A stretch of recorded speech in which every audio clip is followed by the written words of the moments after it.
So this past week, Rabbi Berzin and I had an opportunity to go to Oconomowoc, Wisconsin for the faculty retreat at Osrui. This is a winter retreat that they do every year, so that way the majority of people who are serving as Segel, who are serving as faculty, have a chance to not just meet each other, for many of them already know each other, though I got to meet a whole bunch of people I'd never met before, but also so we have a chance to start thinking about and planning for the educational program for all of the campers who will be attending Osrui throughout the summer, to think about not just that, but also how they're going to engage with Hebrew, the Lashon Kodesh, the holy language of our people. There they do tefillah twice a day, which is unique for any of the URJ camps throughout the nation, as far as I know, having visited most of them. And there we also had a chance to really think about tefillah, to think about prayer. And there was a particular program that I thought was rather ingenious. For when we came into the rotunda, the room that we had all gathered, all of the chairs had a number on them, and I believe the numbers were something like 1 through 7 or 1 through 8. And then wherever you sat, determined which group you were assigned to. And then our colleague got up and he started the service by saying, "You're going to break into groups." Always a scary thing. He said, "You're going to break into groups and you're going to be assigned a prayer. And with that prayer, you're going to think about something in that prayer that has been meaningful for you personally." So I happened to be in a group where the prayer was Hashkivenu. I'll get back into that in a moment. But I thought this was particularly brilliant because our colleague was asked to lead services, and he made it all of our jobs to lead the worship. Brilliant. I'm going to do that one of these days. So if you come in and see numbers on your pews, act like you have no idea what they're for. So I was assigned to the group for Hashkivenu. Now, I thought, I've got a personal connection to Hashkivenu. I mean, look around our sanctuary. What are the words that wrap all the way around that we see in reverse here? But when you're looking into the building from outside, you see the words of Hashkivenu asking for God's blessing of comfort and peace over us, especially in the evening. Hashkivenu is an evening prayer. And if you think about the time when it evolved well before time of electricity and streetlights. This is why, by the way, evening prayers tend to be much shorter than morning prayers, because you want to get in, you want to daven and get home as quickly as you can, because nighttime can not only be scary, but it can also be dangerous. So I thought, I've got a beautiful connection. I can talk about our amazing sanctuary. But then my dear friend, Rabbi Phyllis Summer, who I went to Israel with and studied with in Cincinnati, I was in her wedding, her husband Michael was in my wedding, got up and told a story about her family. Now, not everyone knows their story anymore. We realize looking around the room, not everyone knows that this story ends tragically with their son Sam, who was diagnosed with acute myeloid leukemia. And she told the story, and it was just so moving that one night, because it always happened at night, her son Sam was having a very difficult night. And so the doctors and nurses came in, and there was not much she could do. But as they were treating him, she held on to his foot because she was at the edge of the bed because she wanted to be out of the way. And that whole time, all she did was sing Hashkivenu to him over and over and over again. Now that night, thankfully, it was a minor hiccup in the road, but her other children heard that. And that became part of their nighttime routine of singing the Shema and of singing Hashkivenu.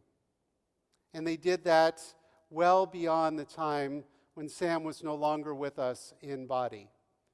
And when she told this story, of course, there was not a dry eye in the room. And there were those of us who remembered being with her and her family for that entire journey because she had been so open and honest about that journey. And she'd been honest about building community, about building family to surround her. And so I remember the night that Sam died. I remember it because I was at Biennial in San Diego. Some of you might have been there as well. It was a number of years ago. As a matter of fact, the committee who was running the CCR convention had just revealed where the The theme of the committee of the next convention was going to be when we got the phone call. And so all of us immediately got on the phones and began to switch our travel arrangements so that way we could be in Chicago in time for the funeral. I flew back to Baltimore, immediately changed, grabbed a black suit, and flew to Chicago. It was one of the coldest days of the year. And there were over 1,000 people in that sanctuary who all gathered together to say farewell. But we gathered together around the Summer family as a community. And I was thinking about that tonight with Parshat Yitro, because in Yitro, like we'll do tomorrow, weather permitting, we'll read from the Ten Commandments. But there's another part of Yitro that begins with Moses serving as judge for all of Israel.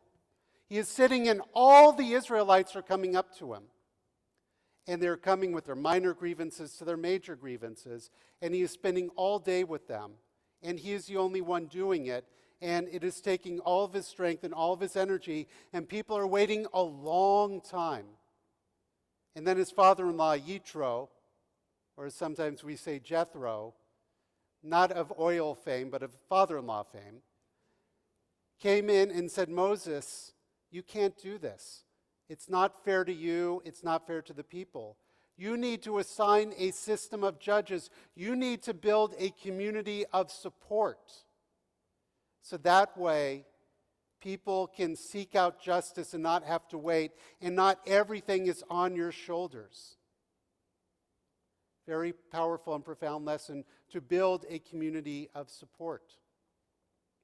A number of years ago, I did the Brickner Fellowship, which brings a number of rabbis and other spiritual leaders together to learn how to engage in social activism.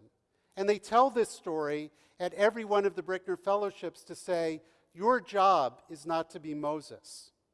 Your job is to be Yitro, to be Jethro.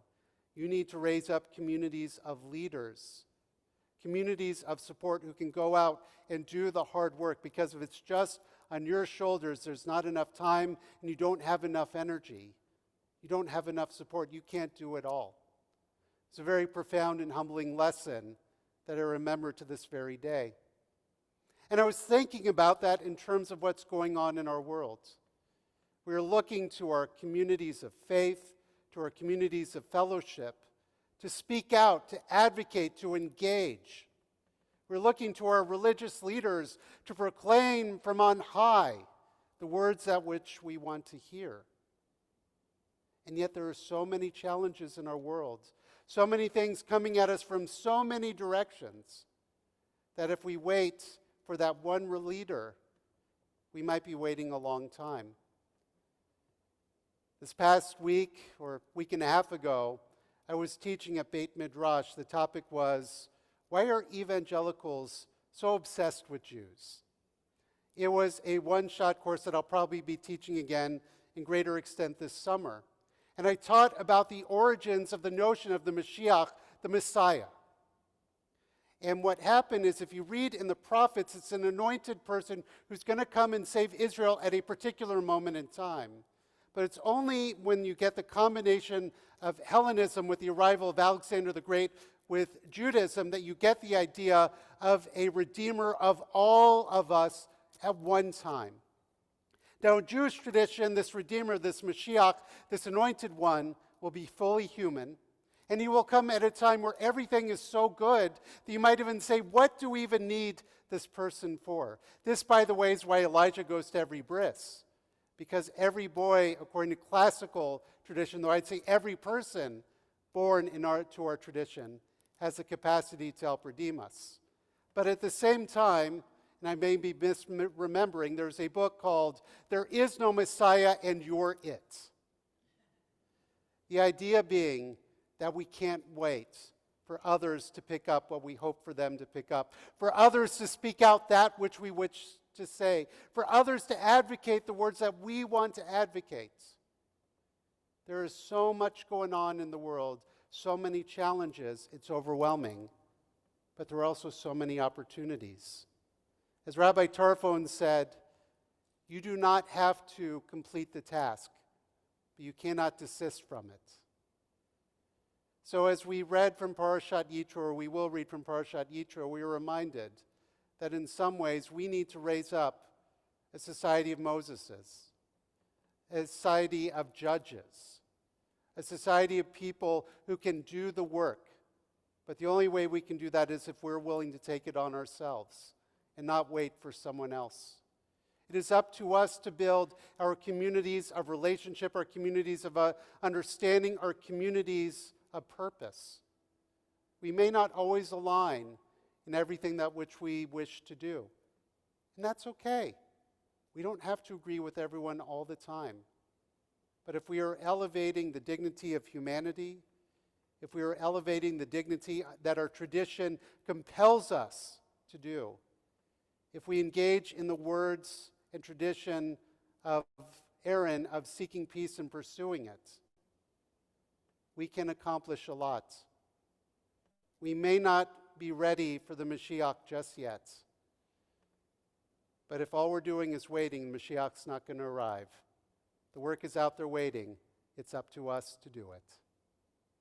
Shabbat Shalom.